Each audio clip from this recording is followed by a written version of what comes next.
बार विपक्ष के नाम को लेकर बड़ा हमला किया। विपक्ष को पीएम ने दिशा विहीन बताया। इंडिया शब्द की तुलना ईस्ट इंडिया कंपनी और इंडियन मुजाहिदीन से उन्होंने कर डाली, जिस पर विपक्ष भी अब हमलावर है और प्रधानमंत्री को विपक्षी दलों की एकजुटता से घबराने और विचलित होने का आरोप लगा रहा है। रिपोर्ट के जरिए समझिए पीएम के बयान पर क्यों मचा है सियासी घमासान।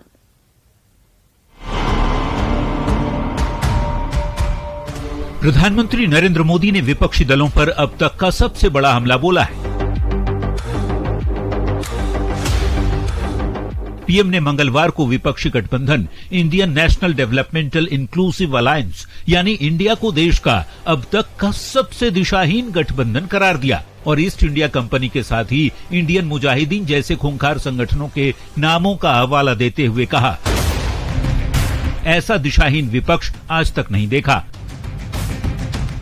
केवल इंडिया नाम लेने से कुछ नहीं होता। ईस्ट इंडिया कंपनी में भी इंडिया था, इंडियन मुजाहिदीन के नाम में भी इंडिया था। विपक्ष बिखरा हुआ और हताश है। विपक्ष को जनता खारिज कर चुकी है। 2024 में फिर बीजेपी की जीत होगी। संसद सत्र की रणनीति बनाने के लिए आयोजित बीजेपी की बैठक में प्रधानमंत्री नरेंद्र मोदी ने कहा, लगता है दिशाहीन विपक्ष हमेशा विरोध में ही बैठना चाहता है। इस पर प्रतिक्रिया देते हुए कांग्रेस अध्यक्ष मल्लिकार्जुन खड़गे कहते हैं कि नाम में कुछ नहीं रखा, बीजेपी वाले विपक्ष के एकजुट होने से घबरा गए हैं। जो बयान वो बाहर देते हैं लोगों को भटकाने का है, अंदर आके आप अपनी बात रखो, मणिपुर पे ठीक से चर्चा होने दो। पीएम की टिप्पणी पर जेडीयू के प्रधान प्रवक्ता केसी त्यागी ने पलटवार करते हुए कहा कि मणिपुर हिंसा पर प्रधानमंत्री खामोश हैं। इंडिया पर प्रहार मुजाहिदीन ने भी किया और उसी प्रकार का प्रहार अब श्री नरेंद्र मोदी जी के नेतृत्व वाली भारतीय जनता पार्टी भी कर। जेडीयू के जवाब पर बीजेपी सांसद रविशंकर प्रसाद भी तीखा प्रहार करते हैं। पीएम के बयान का हवाला देते हुए कहते हैं कि अंग्रेजों ने ही इंडियन नेशनल कांग्रेस बनाया था। वो मान चुके हैं कि उन्हें सत्ता में नहीं आना और उन्होंने एक बहुत बड़ी टिप्पणी की कि इंडियन नेशनल कांग्रेस एक अंग्रेज ने बनाया था। तो चेहरे पे चेहरे लिखाते हैं, सच्चाई कुछ और है। इंडिया नाम को लेकर जिस तरह से पहली बार प्रधानमंत्री ने विरोधियों पर तीखा तंज कसा है और जिस तरह से सत्ता पक्ष और विपक्षी खेमे में वार पलटवार का दौर जारी है, उससे आने वाले समय में सियासी घमासान और भी तेज होने की उम्मीद है। न्यूज़ 18 के लिए दिल्ली से अमितेश सिंह के साथ ब्यूरो रिपोर्ट। तो पटना में नीतीश कैबिनेट की बैठक में कुल 35 एजेंडों पर मुहर लगी है। बिहार में फसलों की सिंचाई के लिए डीजल अनुदान योजना के लिए 100 करोड़ रुपए की राशि स्वीकृत की गई। बिहार राज्य आकस्मिकता निधि से 100 करोड़ की राशि मंजूर की गई थी। आंगनबाड़ी केंद्रों पर अंडा नहीं खाने वाले बच्चों को भुनी हुई मूंगफली के लिए 216 करोड़ 16 लाख की स्वीकृति मिल गई है। आयोगों, बोर्डों के अध्यक्ष, उपाध्यक्ष, सदस्यों के वेतन बढ़ेंगे। बीपीएससी के अध्यक्ष और सदस्यगण के समान वेतन होंगे। बिहार सूचना आयोग में 5 नए पदों के सृजन को भी स्वीकृति मिली है।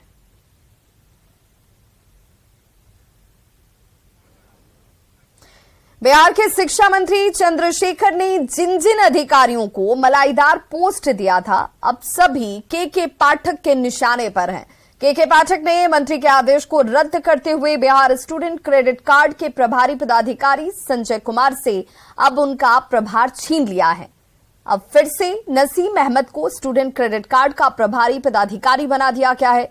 संजय कुमार गबन के आरोपी हैं और रोहतास में एसडीओ शिक्षा रहते हुए सरकारी राशि का गबन करते हुए अपनी पत्नी के खाते पर पैसा जमा कर लिया था। शिक्षा मंत्री ने ऐसे अधिकारी पर कार्रवाई की बजाय उन्हें बड़ा गिफ्ट दे दिया था। शिक्षा विभाग के एसीएस के पाठक लगातार फुल फॉर्म में हैं और अब उन्होंने शिक्षा मंत्री चंद्रशेखर के आदेश को भी रद्द कर दिया है। यानी के पाठक ने बिहार स्टूडेंट क्रेडिट कार्ड के प्रभारी पदाधिकारी संजय कुमार को पद से हटा दिया है और पूर्व में बनाए गए प्रभारी पदाधिकारी नसीम अहमद को फिर से प्रभार दे दिया है। बताते चलूं कि स्टूडेंट क्रेडिट कार्ड को लेकर जो है 20 नवंबर 2022 को संजय कुमार को शिक्षा मंत्री ने प्रभारी पदाधिकारी का जिम्मा दिया था, जबकि नसीम अहमद जो बिहार माध्यमिक शिक्षा के ज्वाइंट डायरेक्टर हैं उनको पद से हटा दिया था। उसके बाद जो आरोप लगा है के पाठक को इसकी जानकारी मिल गई है कि संजय कुमार जो बिहार स्टूडेंट क्रेडिट कार्ड के प्रभारी पदाधिकारी हैं, इन पर रोहतास में शिक्षा विभाग के एसडीओ रहते हुए गबन का आरोप है। यानी इन्होंने सरकारी राशि को अपनी पत्नी के खाते पर जमा करा लिया था, जिसको लेकर रोहतास में मामला भी दर्ज है और इसकी जांच के बाद पुष्टि हुई थी कि इन पर जो है भ्रष्टाचार का आरोप है। के पाठक को ये जानकारी मिल गई है। उसके बाद जो है के पाठक ने अब मंत्री के आदेश को रद्द कर दिया है और एक्शन लेते हुए संजय कुमार को बिहार स्टूडेंट क्रेडिट कार्ड के प्रभारी पदाधिकारी पद से हटाते हुए नसीम अहमद को फिर से प्रभारी पदाधिकारी का जिम्मा दे दिया है। कैमरामैन राहुल के साथ रजनीश कुमार, न्यूज़ 18 पटना। तो एक तरफ जहां के पाठक शिक्षा विभाग को सुधारने की कवायद में जुटे हैं, वहीं दूसरी तरफ बिहार के शिक्षा मंत्री पिछले 16 दिन से अपने कार्यालय ही नहीं गए। शिक्षा मंत्री अपने कार्यालय जाने के बजाय पार्टी कार्यालय में बैठकर लोगों की समस्याओं को सुन रहे हैं। शिक्षा मंत्री का कहना है कि अधिकारियों के बीच कंफ्यूजन और कम्युनिकेशन गैप है और यही वजह है कि लोगों को इससे परेशानी होती है। अगर ब्यूरोक्रेटिक लेवल पर कोई कमी नहीं रहती तो लोग यहाँ क्यों आते? ये हर जगह आते। तो ये अधिकारियों का जो भी कम्युनिकेशन गैप है तो उसको पाटने के लिए ही ना विधायिका है जी, कार्यपालिका को पाटने के लिए, तो उसके लिए प्रयास होता है हर दिन, सब दिन से होते आया है, आज भी हो रहा है। पटना में 13 जुलाई को बीजेपी कार्यकर्ताओं पर लाठीचार्ज का मामला थमने का नाम नहीं ले रहा। बीजेपी इसे लेकर बिहार सरकार के खिलाफ आर पार की लड़ाई के मूड में है। तो लाठीचार्ज में घायल हुई महिलाओं को लेकर राष्ट्रीय महिला आयोग ने जांच शुरू कर दी है। महिला आयोग की टीम ने पटना में पूरे घटनाक्रम को बारीकी से समझने की कोशिश की, जिस पर जेडीयू नेताओं ने उन्हें आड़े हाथों लिया है।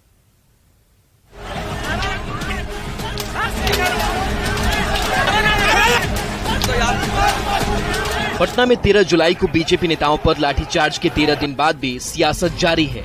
मामला दिल्ली तक पहुंचा तो जांच के लिए राष्ट्रीय महिला आयोग की टीम पटना पहुंची और डाक बंगला चौराहा पर टीम की सदस्य ममता कुमारी ने परिस्थितियों को समझने की कोशिश की। देखिए, मैं राष्ट्रीय महिला आयोग से आई हूं और मुझे इस घटना की सच्चाई क्या है, सच में क्या घटना घटी है, इसका रिपोर्ट लेना है, इसलिए मैं हर एक प्लॉट पर जा रही हूँ। राष्ट्रीय महिला आयोग की टीम ने डाक बंगला चौराहा के दुकानदारों से बात की और लाठीचार्ज में घायल बीजेपी की महिला कार्यकर्ताओं और नेताओं से बात कर पूरे मामले की जानकारी ली। साथ ही डीजीपी और घटना के वक्त तैनात मजिस्ट्रेट से बात कर पूरे मामले को समझने की कोशिश की, लेकिन राष्ट्रीय महिला आयोग के दौरे पर जेडीयू ने निशाना साधा है। पुलिस के आंख में मरचाई का बुखरी झोंका जा रहा है। पुलिस को जिस तरह से उनको अंधा बनाने की कोशिश की जा रही है, उनके साथ बर्ताव किया जा रहा है, तो आप सोच सकते हैं कि भारतीय जनता पार्टी की जो जमात है वो क्या चाहता है। इधर बिहार की मंत्री लेसी सिंह ने भी राष्ट्रीय महिला आयोग के दौरे पर सवाल उठाया है और पूछा है कि मणिपुर जैसे कई दूसरे राज्यों में जब इससे भी घृणित घटना होती है तो वहाँ जांच टीम क्यों नहीं जाती है। मणिपुर में जो देश को शर्मसार करने वाली घटना घटी है, जो महिलाओं के साथ, उससे आगे और कुछ हो ही नहीं सकता है। जो पूरे देश की महिला, बिहार की महिला है, जो अचंभित है कि इस तरह की घटना हुई है। आपको बता दें कि 13 मार्च को भ्रष्टाचार, कानून व्यवस्था और शिक्षा की स्थिति को लेकर बीजेपी ने 13 मार्च को विधानसभा मार्च किया था और डाक बंगला चौराहे पर उग्र प्रदर्शन के बाद पुलिस ने लाठीचार्ज कर दिया था और तब से महागठबंधन सरकार पर बीजेपी लगातार हमलावर है। न्यूज़ 18 के लिए पटना से शैलेंद्र और आनंद अमृतराज के साथ दिल्ली से अमितेश की रिपोर्ट। वीआईपी के राष्ट्रीय अध्यक्ष मुकेश सहनी ने निषाद आरक्षण संकल्प यात्रा की शुरुआत की है। इसके पहले मुकेश सहनी आज श्री कृष्ण मेमोरियल हॉल में आयोजित फूलन देवी की शहादत समारोह को संबोधित करते नजर आए। इसी संबोधन के दौरान उन्होंने कहा कि कई पार्टियों से बात हो रही है और सभी बाहें फैलाकर स्वागत भी कर रहे हैं, लेकिन अब हम अपनी शर्तों पर गठबंधन करेंगे। निषाद आरक्षण नहीं तो गठबंधन भी नहीं होगा। इस मौके पर सहनी ने अपने कार्यकर्ताओं के हाथ में गंगा जल देकर वोट नहीं बेचने की भी शपथ दिलाई।